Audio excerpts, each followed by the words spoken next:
Hi guys, and welcome back to the YouTube channel. I am Wazeer from Wazeer's Aquariums, but you already knew that. Today I'm going to teach you guys how to properly clean your fish tank to keep your aquatic friends happy and healthy. Okay, so before we get started on how to clean your tank, you guys must understand what is the purpose of a water change. Now, from my opinion, a water change may have two purposes. Number one, either to solve a problem that's been created, or two, to keep the tank stable to prevent a problem from being created.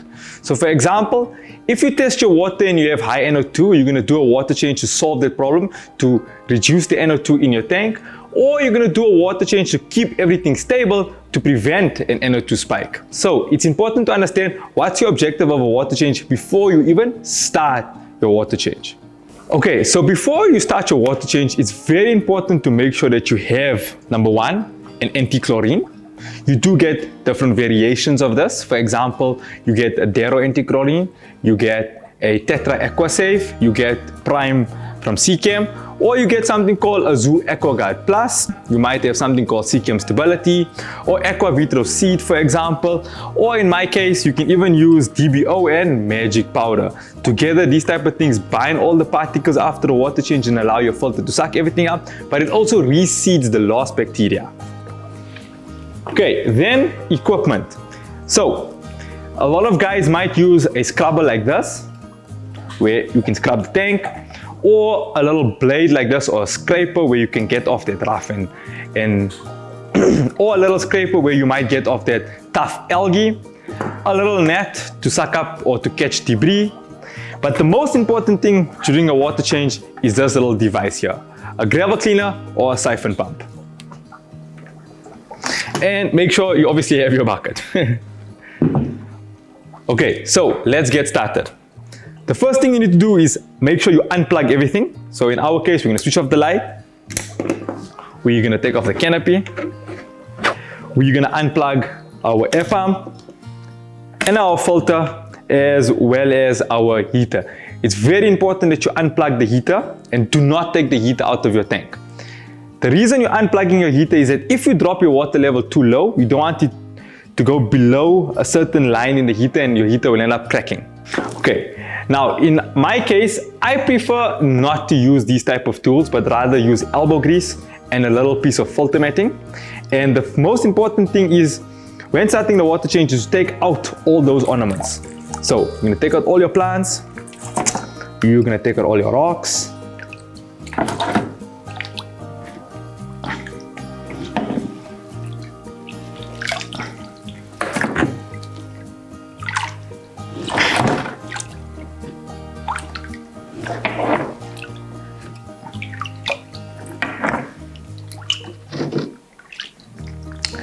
The reason for this is you will wash your rocks, obviously to get off the algae, to get off that slime, and you will wash your plants to get off the algae, to make sure there's nothing stuck in the plants, and to make it easier for you to work while cleaning your tank. And this is the most important step that a lot of people forget or do not do.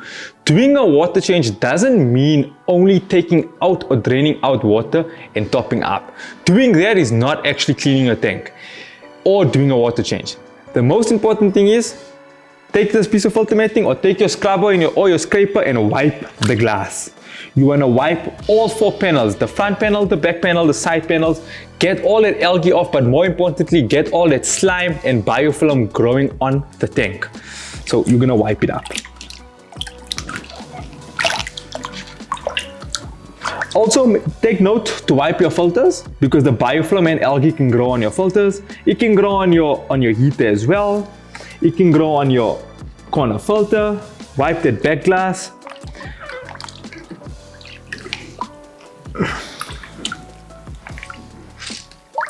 Okay, once you've done wiping, you want to make sure that when you put your hand on the glass, there's a resistance and it makes a squeaky sound. That's how you know you've cleaned the tank or you've wiped the glass properly. Then, You've got two filters in the tank. For example, you'll have your internal filter and you'll have your corner filter. The corner filter is the one filter that you do not clean. It must stay dirty. The dirtier it is, the better for you, because that's your heart and soul, and that's storing all your bacteria. You do not want to touch that, because you will end up losing all your bacteria and you risk crashing your system. However, your internal filter is quite easy. That you can pull out, and this you can wash, but I'll come back to this. Okay. So, there's a couple ways to get the siphon going. The first one is the old school one, where you can literally siphon the water yourself. But if you prefer not to do that, it's quite simple. Fill the thick pipe up with water, and as the water is draining out, slowly drip the water back in. Okay, before we start cleaning the gravel, it's important to note that you do not want to try and clean all the gravel at once during one water change. So what I like to tell customers is, or clients are, break your tank up into two portions. And when you do your water change, focus on the one portion of when cleaning the gravel and leave the other portion dirty. And the next time you do a water change, you focus on that section.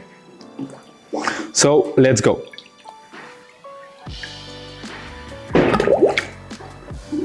Okay, so it's relatively quite simple. We will take this in and just push it into the gravel, and as you can see, all the dirt will start to float up. Your gravel will go back down, and you will continue to do this for the portion of the tank or the section of the tank that you've chosen, while draining out a maximum of 20 to 30%.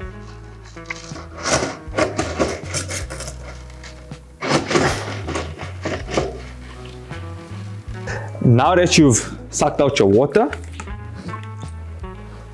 you can get your internal filter back in, and it's quite simple. Never ever wash any of your filters, sponges under the tap. Always wash it in the same dirty water that's come out of your tank. So for example, this is the internal filter we took out of the tank. This is the sponge from the internal filter. We're washing it in the same water that we did a water change with. Put everything back. There we go there. Okay. Then once you've washed your stones, once you've washed your ornaments, you can put everything back.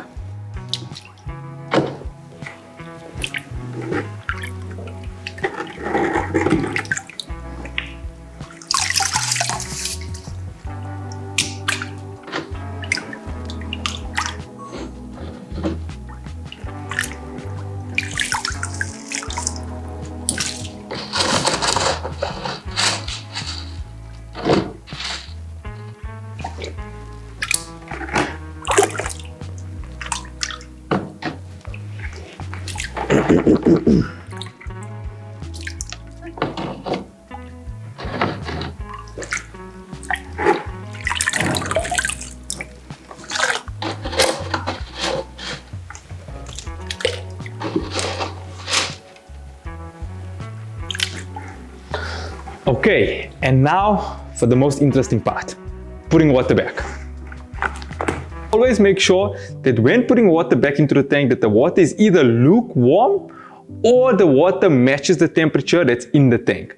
This is to ensure that you do not shock the fish and drop the temperature in the tank. Doing this might make your fish sick, unhappy, and you might get a disease called white spot due to temperature changes. The next step we need to talk about is how to add the water conditioners back into the tank after the water change. Now, some methods may be that you put the water back into the tank and put the water conditioners after, or you put the water conditioners into the new water and back into the tank. Now, it doesn't really make much of a difference. I would prefer you put the water conditioners first in the tank and put a little bit of anti-chlorine into the new water and then put the water back into the tank. So we're gonna do that now. Alright, so we're gonna add a little bit of anti-chlorine into the tank, just for good measure. And then we're gonna add our bacteria booster into this tank as well, because we've now disturbed the water column, we've disturbed the sand bed, and we've disturbed our internal filter that was building bacteria as well. So just a light squirt of there. And now we put water. Okay, so now that we have our clean water, we're going to add a little bit of anti-chlorine into that water as well. And we're going to add a little bit of our bacteria into this water as well. Now this step might be quite repetitive, but trust me, just do it twice. It's just better for good measure. And we're going to slowly pour our water back in.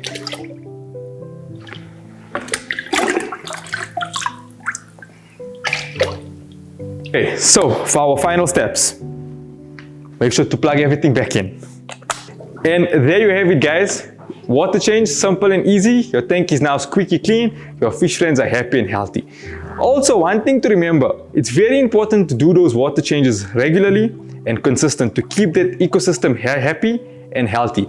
Otherwise, you might find that your system will crash later on. Don't forget to like, subscribe, and share this video. And make sure to watch some of our other videos for more fish keeping advice.